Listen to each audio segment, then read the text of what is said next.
반갑습니다. 북포항교회 전성채 형제입니다. 오늘 말씀의 주제는 부활의 능력을 본 마리아입니다.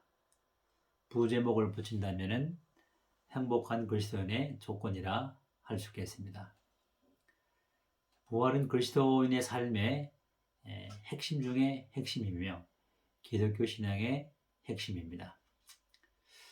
만약에 부활이 없다면 우리의 믿음도 헛것이고 우리의 전하는 복음도 헛것이며 우리는 여전히 죄 가운데 있다고 고린도전서 15장에 말씀을 하고 있습니다.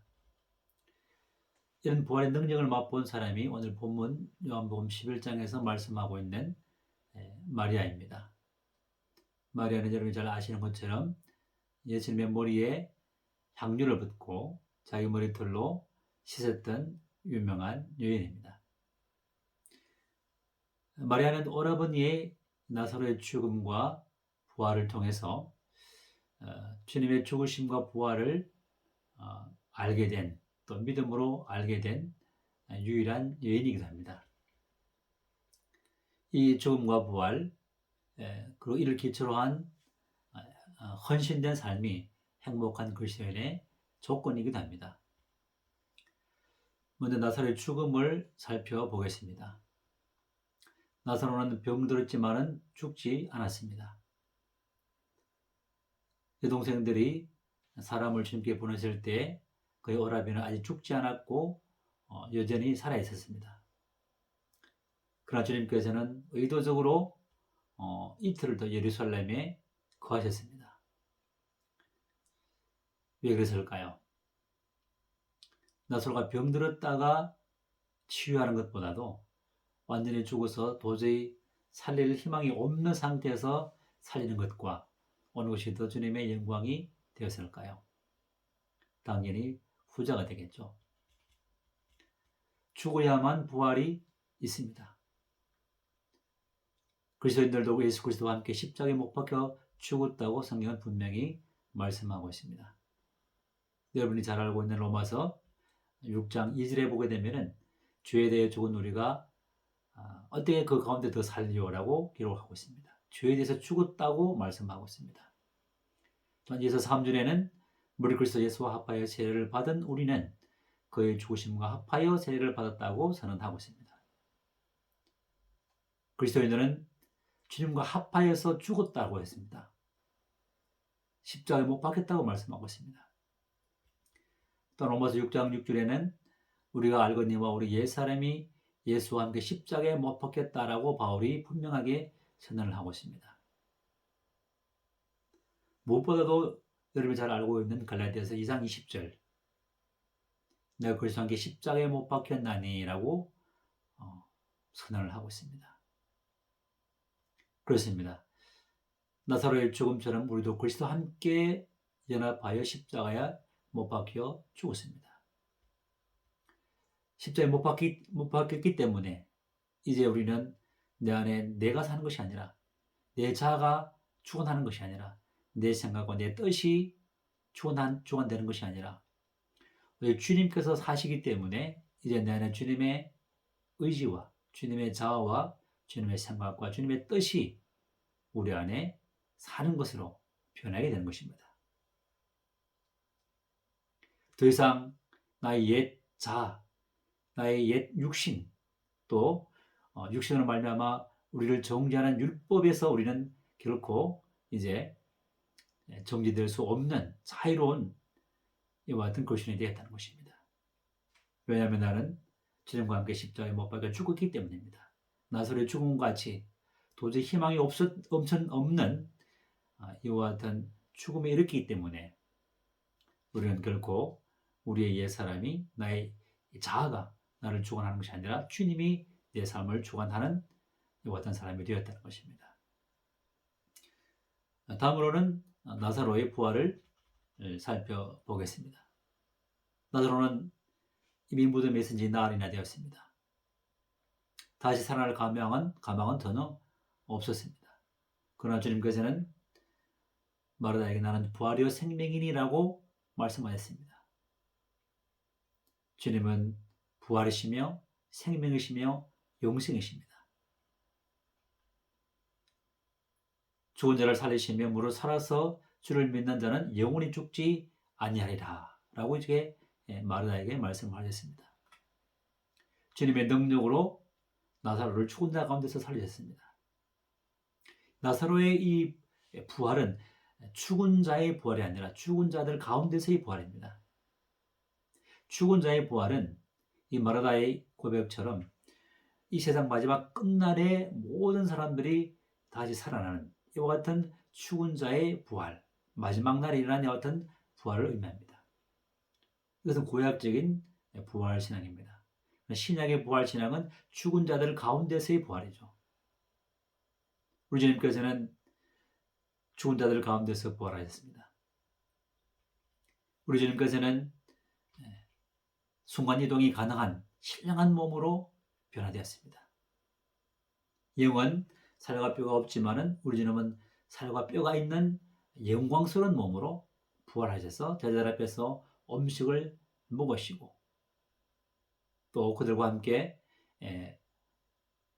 이 땅에 사시면서 이 땅에 있으면서 부활 이후에 그들과 함께 삶을 함께 나눴던 영광스러운 부활의 몸을 가졌던 것입니다.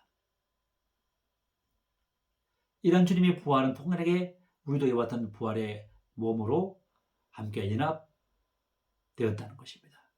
로마서 6장 5절에 그의 죽으심과 같은 모양으로 연합한 자가 되었으며 또한 그의 부활과 같은 모양으로 연합한 자도 되리라 라고 선포하고 있습니다. 그리고 주님의 죽으심과 함께 연합되었다면 주님의 부활에도 함께 연합된다고 말씀하고 있습니다. 또한 8절에는 만약 우리가 그리스도와 함께 죽었으면 또한 그와 함께 살 줄을 믿노니 라고 사도 바울은 담대하게 선언하고 있습니다.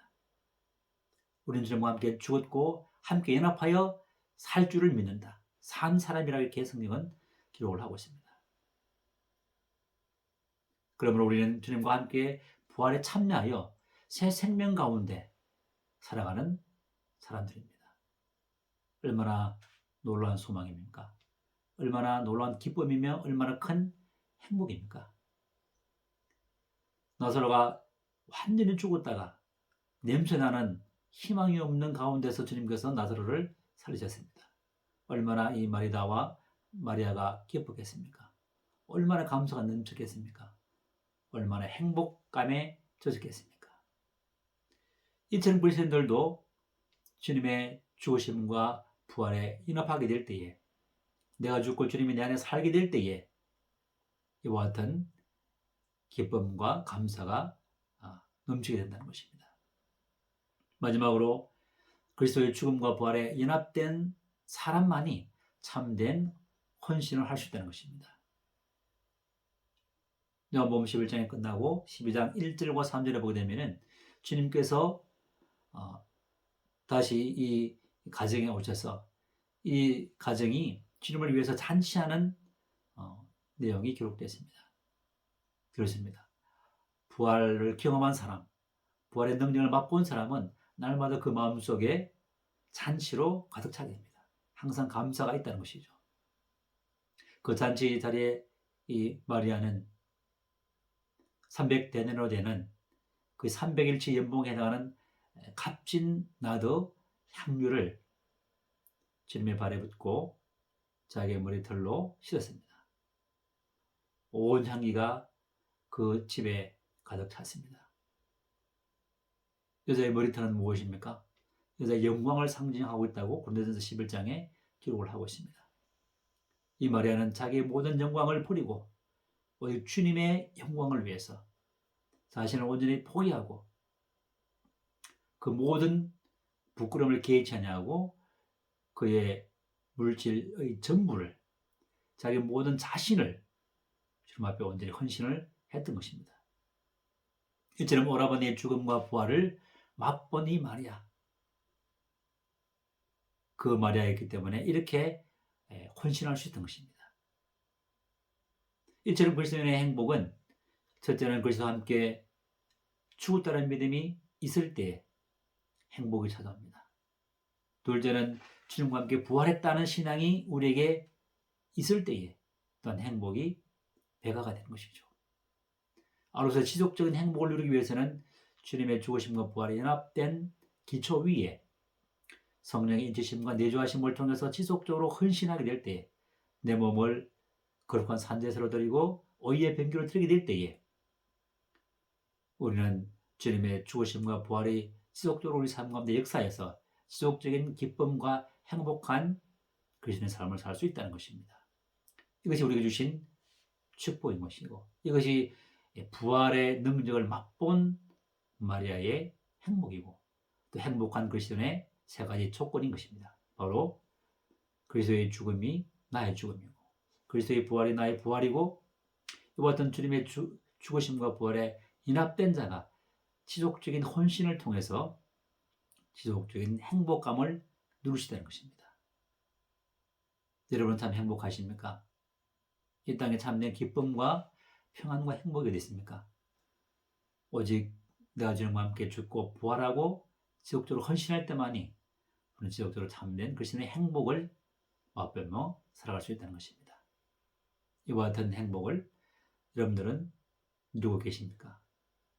이와 같은 세 가지 죽음과 부활과 헌신을 통해서 지속적인 행복과 기쁨을 누리시는 우리 청년들이 되기를 기도하게 되었습니다. 감사합니다.